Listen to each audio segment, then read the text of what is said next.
ബൈബിളിലൂടെ ഒരു തീർത്ഥാടനം എന്ന ഗുഡ്നസ് ടി വിയുടെ ബൈബിൾ പഠന പരമ്പരയിലേക്ക് ഏവർക്കും സ്നേഹപൂർവ്വം സ്വാഗതം.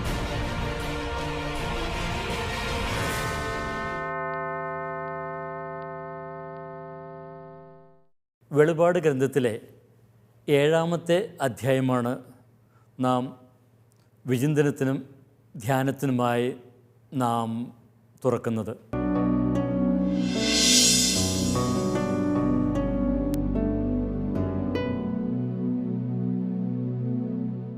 ഏഴാം അധ്യായത്തിലുള്ള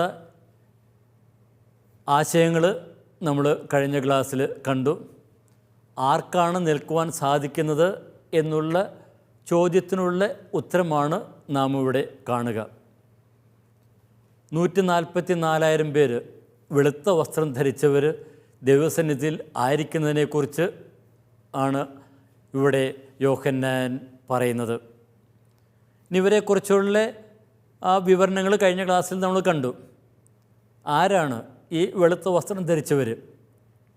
അവരാണ് കുഞ്ഞാടിൻ്റെ രക്തത്തിൽ തങ്ങളുടെ വസ്ത്രങ്ങൾ കഴുകി വെളുപ്പിച്ചവർ എന്ന് നമ്മൾ കഴിഞ്ഞ ക്ലാസ്സിൽ കണ്ടു. അതായത് യേശുവിൻ്റെ പീഡാനുഭവത്തിലൂടെ കടന്നു ചെന്ന് യേശുവിൻ്റെ കുരിശുമരണത്തിൽ പങ്കുചേർന്ന് സഹനങ്ങളുടെ പാതയിലൂടെ യേശുവിനെ അനുഗമിച്ച് അവിടുത്തെ ഉയർപ്പിൻ്റെ മഹിമയിൽ പങ്കുചേരുന്നവരെയാണ് ഈ പ്രയോഗം സൂചിപ്പിക്കുന്നത്. ഇനി ഇവർ എത്തിച്ചേരുന്ന ആ ഒരു ലോകം അത് സ്വർഗീയ തലം തന്നെയാണ്. ആ സ്വർഗീയ തലത്തെക്കുറിച്ചുള്ള വിവരണങ്ങളാണ് നമ്മൾ 7-ാം അധ്യായത്തിൻ്റെ അവസാന ഭാഗത്ത് കാണുക. വെളിപാട് ഗ്രന്ഥത്തിലെ ഏറ്റവും സുന്ദരങ്ങളായിട്ടുള്ള ഭാഗങ്ങളിൽ ഒന്നാണ് 7-ാം അധ്യായത്തിലെ അവസാനത്തെ ഭാഗം. സ്വർഗത്തെക്കുറിച്ചുള്ള മനോഹരമായിട്ടുള്ള ചില ചിത്രങ്ങൾ ഇവിടെ നമുക്ക് കാണുവാനായിട്ട് സാധിക്കും. കഴിഞ്ഞ ക്ലാസ്സിൽ നമ്മൾ 15-ാമത്തെ വാക്യമാണ് വിശകലന വിധേയമാക്കിയത്. അതിൽ 2-ാം ഭാഗത്ത് ഇപ്രകാരം പറയുന്നു: സിംഹാസനസ്ഥൻ അവർക്ക് മേൽ തൻ്റെ കൂടാരം വിരിക്കും. അപ്പോൾ കഴിഞ്ഞ ക്ലാസ്സിൽ എന്താണ് കൂടാരം വിരിക്കും എന്നതിൻ്റെ അർത്ഥം ഞാൻ സൂചിപ്പിച്ചിരുന്നു. കൂടാരം വിരിക്കുക, കൂടാരം, സ്കെനെ എന്നുള്ള ആ പദം അത് പഴയ നിയമത്തിലെ ഇസ്രായേൽ ജനത്തിൻ്റെ പുറപ്പാട് യാത്രയുടെ എല്ലാം അനുഭവങ്ങൾ ഉൾക്കൊള്ളുന്ന ഒരു മനോഹരമായിട്ടുള്ള ദൈവശാസ്ത്രപരമായിട്ട് വളരെ പ്രതീകാത്മകമായിട്ടുള്ള ഒരു പ്രയോഗം തന്നെയാണ്.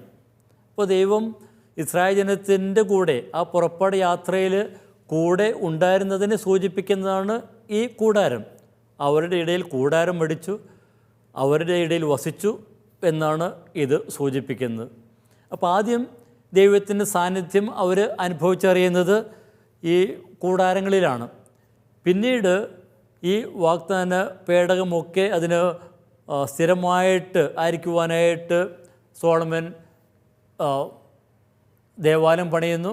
അപ്പോഴവിടെ ആ സോളമൻ്റെ ദേവാലയത്തിൽ അവിടുന്ന് വാസമുറപ്പിച്ചതിനെക്കുറിച്ച് 1 രാജാക്കന്മാർ 8-ാം അധ്യായത്തിൽ ഒക്കെ സൂചിപ്പിക്കുന്നുണ്ട്. അപ്പോൾ അതിൻ്റെ സൂചന എസെക്കിയേൽ 37-27 കാണുന്നുണ്ട്. ഇപ്പോൾ കൂടാരങ്ങളിൽ ആയിരിക്കുന്ന യാഹ്വേ അത് ദൈവജനത്തിൻ്റെ മധ്യ തന്നെ ആണ് എന്നുള്ള ഒരാശയമാണ് ഇവിടെ കാണുന്നത്. ഇനി ഈ കൂടാരം മടിക്കുക എന്നുള്ള പ്രയോഗം അത് പുതിയ നിയമത്തിലേക്ക് വരുമ്പോൾ യേശുവിൽ ആണ് നാം അത് കാണുക. യോഹന്നാൻ്റെ സുവിശേഷത്തിൽ 1-ാം അധ്യായം 14-ാമത്തെ വാക്യം, വചനം മാംസം ധരിച്ച് നമ്മുടെ ഇടയിൽ വസിച്ചു എന്ന് പറയുമ്പോൾ ഉപയോഗിച്ചിരിക്കുന്ന ആ പ്രയോഗവും ഈ സ്കെനവോ എന്ന് തന്നെയാണ്. അത് കൂടാരം അടിച്ചു എന്ന് തന്നെയാണ് അതിൻ്റെ പച്ചയായിട്ടുള്ള പരിഭാഷ. അപ്പോൾ പഴയ നിയമത്തിലുള്ള ആ ദൈവസാന്നിധ്യം, ദൈവജനത്തിൻ്റെ ഇടയിലുള്ള, ഇസ്രായേൽ ജനത്തിൻ്റെ ഇടയിലുള്ള ആ ദൈവസാന്നിധ്യം അത് പൂർണ്ണമായിട്ട് അത് ക്രിസ്തുവിൽ ആണ് നാം ഇന്ന് അനുഭവിച്ചറിയുന്നത് എന്നാണ് ഇവിടെ പറഞ്ഞു വയ്ക്കുക. ഇപ്പോൾ ആ ഒരു പ്രയോഗത്തിൻ്റെ തുടർച്ച തന്നെയാണ് വെളിപാട് ഗ്രന്ഥത്തിൽ ഈ 7-ാമത്തെ അധ്യായത്തിൽ നമ്മൾ കാണുന്നത്. അപ്പോൾ ദൈവം അവരുടെ മേൽ, ദൈവജനത്തിൻ്റെ മേൽ കൂടാരം അടിക്കുമെന്ന് പറയുമ്പോൾ തൻ്റെ ആ സുരക്ഷിതത്വത്തിൽ ആണ് അവർ ആയിരിക്കുന്നത്, അതായത് സ്വർഗത്തിൽ തന്നെയാണ് എന്ന് നാം മനസ്സിലാക്കുന്നു.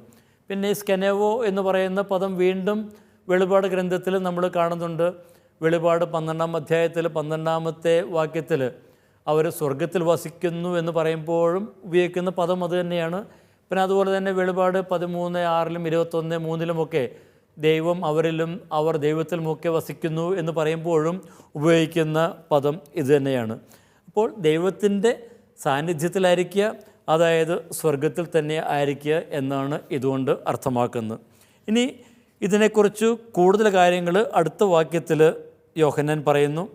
16-ാമത്തെ വാക്യം, ഇനി ഒരിക്കലും വിശക്കുകയോ ദാഹിക്കുകയില്ല, വെയിലോ ചൂടോ അവരുടെ മേൽ പതിക്കുകയില്ല. ഇത് കേൾക്കുമ്പോൾ തന്നെ നമ്മുടെ മനസ്സിൽ തെളിയുന്ന ചിത്രം ഏതാണ്? തീർച്ചയായിട്ടും ഇസ്രായേൽ ജനത്തിൻ്റെ മരുഭൂമിയിലൂടെയുള്ള യാത്ര. അവർക്ക് വിശന്നപ്പോഴൊക്കെ അവിടുന്ന് അവർക്ക് ഭക്ഷിക്കുവാനായിട്ട് നൽകി. അതുകൊണ്ട് ദാഹിച്ചപ്പോൾ അവിടുന്ന് നീർച്ചാൽ ഒഴുക്കി. പിന്നെ അതുപോലെ തന്നെ വെയിലിൻ്റെ കാഠിന്യം അവരെ തളർത്താതിരിക്കാനായിട്ട് മേഘത്തൂണായിട്ട് അവരുടെ കൂടെ ഉണ്ടായിരുന്നു. രാത്രിയിൽ ദിശ തെറ്റാതിരിക്കുവാനായിട്ട് അഗ്നിസ്തംഭമായിട്ടും അവരുടെ മുന്നിൽ ദൈവം ഉണ്ടായിരുന്നു. അപ്പോൾ ദൈവത്തിൻ്റെ സാന്നിധ്യം ഇപ്പോൾ ഇസ്രായേൽ ജനത്തിന് തങ്ങളുടെ പുറപ്പാട് യാത്രയിൽ അനുഭവവേദ്യമായ ദൈവത്തിൻ്റെ ആ സാന്നിധ്യം, ആ ഒരു ചിത്രം കടമെടുത്തുകൊണ്ട് തന്നെയാണ് ഇവിടെ പറയുന്നത്.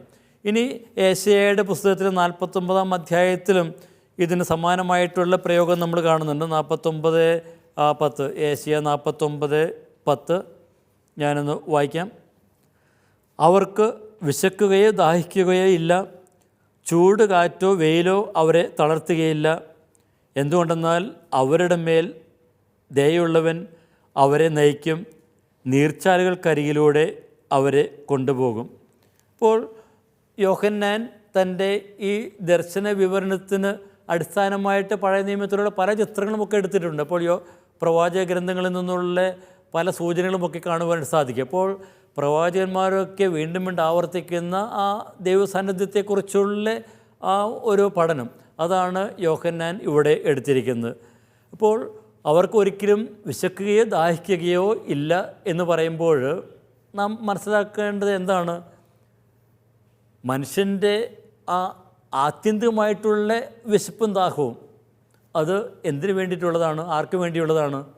അത് ദൈവത്തിന് വേണ്ടിയുള്ളതാണ്. അപ്പോൾ മനുഷ്യാത്മാവിൻ്റെ അഗാധദാഹങ്ങൾ ശമിപ്പിക്കുവാൻ ദൈവത്തിന് മാത്രമേ സാധിക്കുകയുള്ളൂ. സങ്കീർത്തനങ്ങളിൽ ഒക്കെ മനോഹരമായിട്ടുള്ള പ്രയോഗങ്ങളുണ്ടല്ലോ. സങ്കീർത്തനം 42-ാമത്തെ അധ്യായം 1-ാമത്തെ വാക്യം വളരെ മനോഹരമായിട്ടുള്ളൊരു വാക്യമാണ്. നമുക്കതൊന്ന് വായിക്കാം. സങ്കീർത്തനം 42:1 നീർച്ചാൽ തേടുന്ന മാൻപേടയെപ്പോലെ ദൈവമേ എൻ്റെ ഹൃദയം അങ്ങയെ തേടുന്നു. എൻ്റെ ഹൃദയം ദൈവത്തിനായി ദാഹിക്കുന്നു, ജീവിക്കുന്ന ദൈവത്തിന് വേണ്ടി തന്നെ. അപ്പോൾ സങ്കീർത്തകൻ പാടുന്നതാണ്. അപ്പോൾ നമ്മുടെയൊക്കെ അത്യഗാധമായിട്ടുള്ള ദാഹം അത് ദൈവത്തിന് വേണ്ടി തന്നെയാണ്. അപ്പോൾ വിശക്കുകയോ ദാഹിക്കുകയോ ഇല്ല എന്ന് പറയുമ്പോൾ അർത്ഥമാക്കുന്നത് എന്താണ്? മനുഷ്യൻ ഈ ദൈവസന്നിധിയിൽ എത്തിച്ചേർന്നു എന്ന് തന്നെയാണ്. ഇനി യോഹന്നാൻ്റെ സുവിശേഷത്തിൽ യേശു സ്വയം പരിചയപ്പെടുന്നത് എന്താണ്? ഞാനാണ് നിത്യജീവൻ്റെ അപ്പം. 6-ാമത്തെ അധ്യായത്തിൽ 35-ാമത്തെയും 48-ാമത്തെ വാക്യത്തിലുമൊക്കെ നമ്മൾ കാണുന്നുണ്ട്. അപ്പോൾ ഞാനാണ് ജീവൻ്റെ. അപ്പോൾ നമ്മുടെയൊക്കെ വിശപ്പ് അകറ്റണമെങ്കിൽ നാം യേശുവിൽ തന്നെ എത്തിച്ചേരണം. അതുപോലെ തന്നെ യോഹന്നാൻ്റെ സുവിശേഷത്തിൽ 7-ാം അധ്യായത്തിൽ 37-ാമത്തെ വാക്യത്തിലും പറയുന്നത് എന്താണ്? ആർക്കെങ്കിലും ദാഹിക്കുന്നെങ്കിൽ അവൻ എൻ്റെ അടുക്കൽ വന്ന് കുടിക്കട്ടെ, പാനം ചെയ്യട്ടെ. അപ്പോൾ ഇനി ഒരിക്കലും ദാഹിക്കുകയോ വിശക്കുകയോ ഇല്ല എന്ന് പറയുമ്പോഴൊക്കെ അർത്ഥമാക്കുന്നത് ഇവിടെ പഴയ നിയമത്തിൽ പറയുന്ന പുതിയ നിയമത്തിലൊക്കെ തുടരുന്ന ആ ഒരു കാര്യം, അത് അതിൻ്റെ ലക്ഷ്യസ്ഥാനത്ത് എത്തിച്ചേർന്നു എന്ന്. അതായത് അവരൊക്കെ ദൈവത്തിൽ എത്തിച്ചേർന്നു, യേശുവിൽ എത്തിച്ചേർന്നു എന്ന് തന്നെയാണ്. അത് സ്വർഗത്തിൽ എത്തിച്ചേരുന്നതിൻ്റെ ഒരു പ്രതീകം തന്നെയാണ്. ഇനി അതോട് കൂടെ ഉള്ള ആ ഒരു പ്രതീകമാണ് ഇടയൻ്റെ പ്രതീകം. 17-ാമത്തെ വാക്യം, എന്തെന്നാൽ സിംഹാസന മധ്യത്തിലിരിക്കുന്ന കുഞ്ഞാട് അവരെ മേയിക്കുകയും ജീവജലത്തിൻ്റെ ഉറവകളിലേക്ക് നയിക്കുകയും ചെയ്യും. ദൈവം അവരുടെ കണ്ണിൽ നിന്ന് കണ്ണീരെല്ലാം തുടച്ചു മാറ്റും. എത്ര മനോഹരമായിട്ടുള്ള ഹൃദ്യമായിട്ടുള്ള ചിത്രമാണ്. അപ്പോൾ ദൈവത്തെക്കുറിച്ചുള്ള അപ്പോൾ അവരുടെ കണ്ണിലുള്ള കണ്ണീർ കണങ്ങളെല്ലാം തുടച്ചു മാറ്റുന്ന സ്നേഹസമ്പന്നനായ പിതാവിനെ പോലെയുള്ള ദൈവം. അപ്പോൾ അതേക്കുറിച്ചാണ് 17-ാമത്തെ വാക്യം പറയുന്നത്. അപ്പോൾ അതിലുള്ള കാര്യങ്ങൾ കുറച്ചുകൂടി ആഴത്തിൽ നമുക്കൊന്ന് കാണാം. അപ്പോൾ ആദ്യം ഇവിടെ പറയുന്നത് കുഞ്ഞാട് അവരെ മേയ്ക്കും.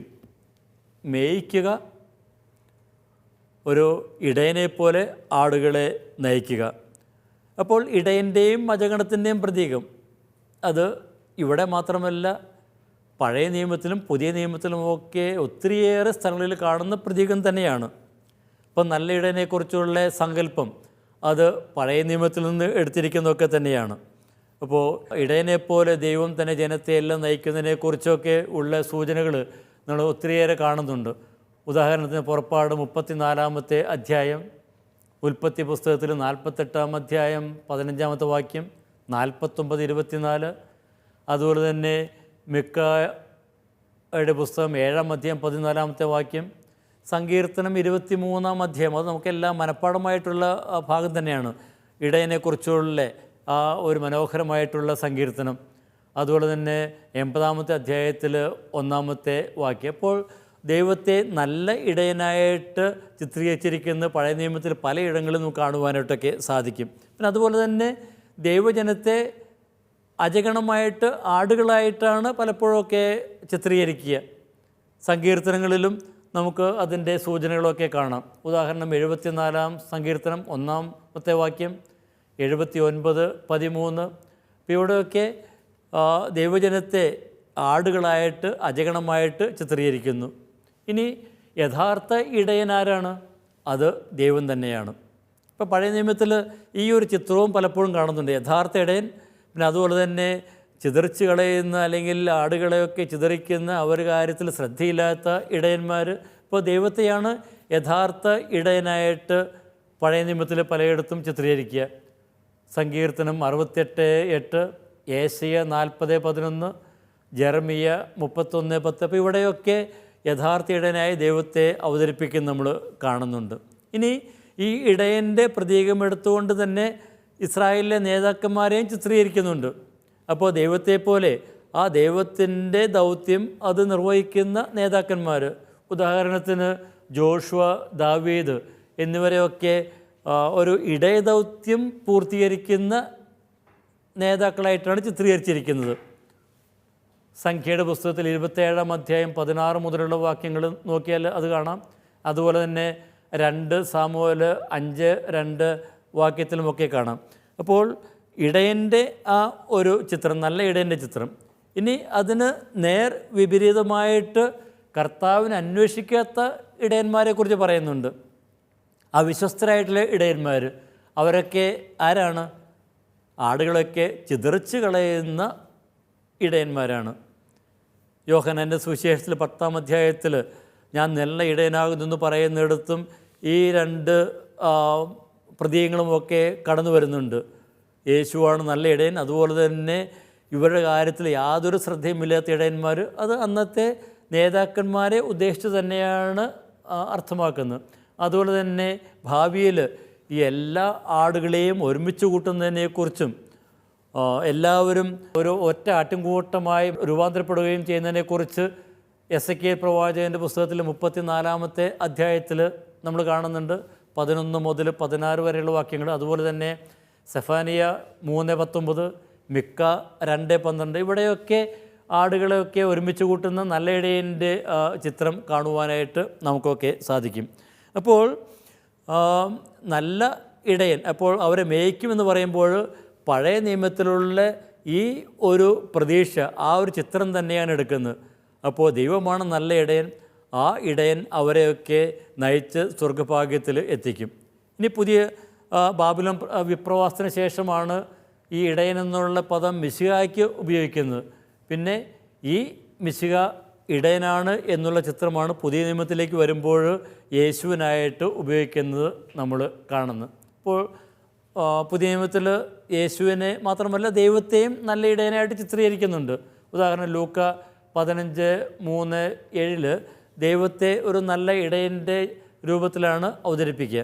അപ്പോൾ പഴയ നിയമത്തിലും പുതിയ നിയമത്തിലും കാണുന്ന ആ ഒരു പ്രതീകം, ഇടയൻ്റെ പ്രതീകം, തൻ്റെ ജനത്തെയെല്ലാം സംരക്ഷിച്ച് അവരുടെ സൗഭാഗ്യം ഉറപ്പുവരുത്തുന്ന ആ ഒരു ദൈവത്തിൻ്റെ ചിത്രം അത് എടുത്തുകൊണ്ടാണ് ഇവിടെ പറയുക ഇവരെയെല്ലാം കുഞ്ഞാട് മേയ്ക്കുമെന്ന്. അതായത് പഴയ നിയമത്തിലുള്ള നല്ല ഇടയനെക്കുറിച്ചുള്ള ആ പ്രതീക്ഷകൾ, ആ വാഗ്ദാനങ്ങൾ യേശുവിൽ ഈ പുതിയ നിയമജനത്തിൽ പൂർത്തിയായി എന്ന് തന്നെയാണ് അർത്ഥമാക്കുന്നത്. ഇനി ഇതിൻ്റെ രണ്ടാം ഭാഗത്ത് പറയുന്നത് എന്താണ്? ഇവരെ ജീവജലത്തിൻ്റെ ഉറവകളിലേക്ക് നയിക്കും. അതൊക്കെ സങ്കീർത്തനങ്ങളിൽ നിന്ന് എടുത്തിരിക്കുന്ന ഒരു പ്രയോഗം തന്നെയാണ്, ജീവജലത്തിൻ്റെ ഉറവുകളിലേക്ക്. അപ്പോൾ അതിൻ്റെയും അർത്ഥം എന്താണ്? തീർച്ചയായിട്ടും നമുക്കൊക്കെ നല്ല പുൽത്തകടിയിലേക്കും അല്ലെങ്കിൽ ജലാശയങ്ങളിലേക്കും നയിക്കുമെന്ന് പറയുമ്പോൾ നാമൊക്കെ മനസ്സിലാക്കുന്ന ആ ഭൗമിക തലത്തിലുള്ള ഒരർത്ഥമുണ്ട്. പക്ഷേ അതിൻ്റെ അപ്പുറത്തുള്ള ആഴമേറിയ ഒരു അർത്ഥം നമുക്കിവിടെ കണ്ടെത്തുവാനായിട്ടൊക്കെ സാധിക്കും.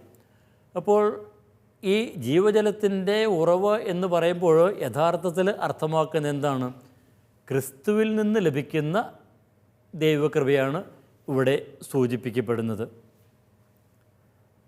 യോഹന്നാൻ 4:10-14-22 നമ്മൾ കാണുന്നു. യോഹന്നാൻ 4-ാമത്തെ അധ്യായത്തിൽ സമറയക്കാരി സ്ത്രീയുമായിട്ടുള്ള സംഭാഷണത്തിലാണ് ഈ ജീവജലത്തെക്കുറിച്ചുള്ള വിവരണം വരുന്നത്. അപ്പോൾ യഥാർത്ഥത്തിൽ ദാഹിക്കുന്നവൻ ആരിലാണ് ജീവൻ കണ്ടെത്തുന്നത്, ദൈവകൃപ കണ്ടെത്തുന്നത്? അത് യേശുവിൽ തന്നെയാണ് എന്ന് യോഹന്നാൻ സുവിശേഷൻ 4-ാമത്തെ അധ്യായത്തിൽ പറഞ്ഞു വയ്ക്കുന്നത്. അപ്പോൾ യേശുവിൽ ആ ദൈവത്തിൻ്റെ കൃപ, ജീവൻ്റെ ഉറവ കണ്ടെത്തുന്ന ആ സമറയക്കാരി സ്ത്രീ ആ ഒരു സന്ദേശം അത് തൻ്റെ ജനത്തെ അറിയിക്കുവാനായിട്ട് ഓടിച്ചെല്ലുന്നതും അവരെയെല്ലാം ഈ ജീവജലത്തിൻ്റെ ഉറവയിലേക്ക് അവരെയെല്ലാം കൊണ്ടുവരുന്നതും നമ്മളൊക്കെ കാണുന്നുണ്ട്. ഇനി യഹൂദ പാരമ്പര്യത്തിൽ ഈ ജീവജലം എന്ന് പറയുന്നത് അത് തോറയുടെ പ്രതീകമായിട്ട് നമ്മളൊക്കെ അവർ അവതരിപ്പിക്കുന്നുണ്ട്. ജീവൻ്റെ ജലം തോറയാണ്. പക്ഷേ ഇവിടെ വരുമ്പോൾ ആ തോറയുടെ സ്ഥാനത്ത് യേശു തന്നെയാണ് ജീവൻ്റെ ഉറവിടം എന്ന് നമുക്ക് കാണുവാനായിട്ട് സാധിക്കും. ഇനി ജീവജലത്തെ ക്രൈസ്തവ പാരമ്പര്യത്തിൽ ജ്ഞാനസ്നാന ജലത്തോട് സാമ്യപ്പെടുത്തുന്നത് നമ്മൾ കാണുന്നുണ്ട്. അപ്പോൾ ജ്ഞാനസ്നാനം വഴിയായിട്ടാണ് നമ്മൾ ജീവനിലേക്ക് പ്രവേശിക്കുന്നത്. അപ്പോൾ അത് കൊറിന്തോസ്യർക്ക് എഴുതിയ ലേഖനത്തിൽ പൗലോസ് ശ്ലീഹ സൂചിപ്പിക്കുന്നുണ്ട്. 1 കൊറിന്തോസ് 12:13. ജ്ഞാനസ്നാനം എന്ന് പറയുന്നത് ആത്മാവിൽ നിന്ന് പാനം ചെയ്യലാണ്.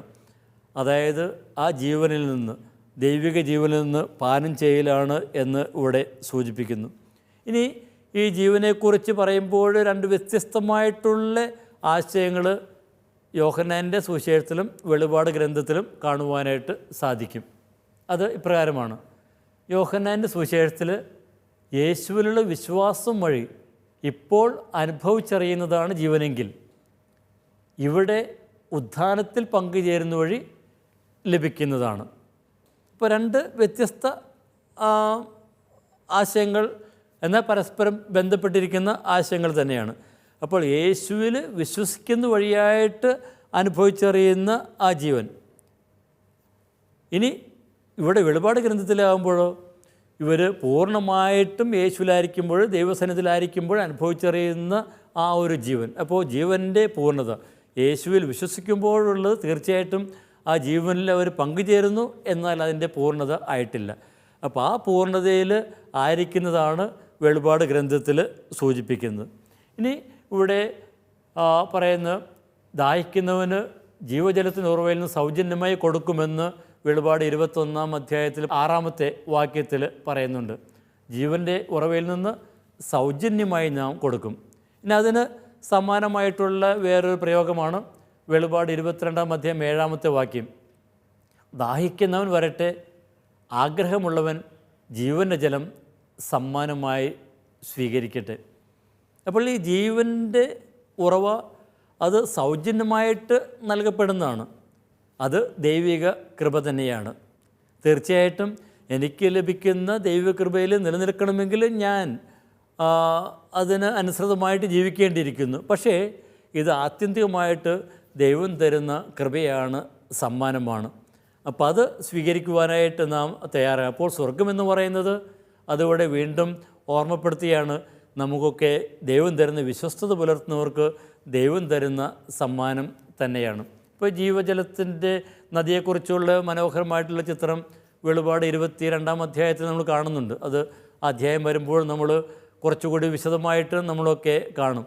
ഇപ്പോൾ കുഞ്ഞാടിൻ്റെയും ദൈവത്തിൻ്റെയും ആ സിംഹാസനത്തിൽ നിന്നൊഴുകുന്ന ആ ജീവൻ്റെ നദി, ആ ജീവൻ്റെ നദിയുടെ ഇരുവശത്തുമായിട്ട് വളർന്നു നിൽക്കുന്ന ജീവൻ്റെ വൃക്ഷം, ആ ജീവൻ്റെ വൃക്ഷത്തിൽ 12 മാസം ഫലങ്ങളുണ്ട്. അതിൻ്റെ ഇലകൾ രോഗശാന്തിക്ക് വേണ്ടിയിട്ടുള്ളതാണ്.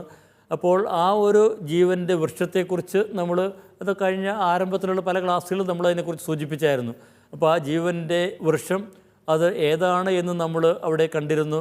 ആ ജീവൻ്റെ വൃക്ഷം എന്ന് പറയുന്നത് അത് യേശുവിൻ്റെ കുരിശ് തന്നെയാണ്. അതായത് യേശുവിൻ്റെ കുരിശിൽ അവിടുന്ന് ചിന്തിയ ആ രക്തം വഴിയായിട്ടാണ് ഈ ജീവൻ്റെ ഉറവയിലേക്ക് നാമൊക്കെ എത്തിച്ചേരുന്നത്.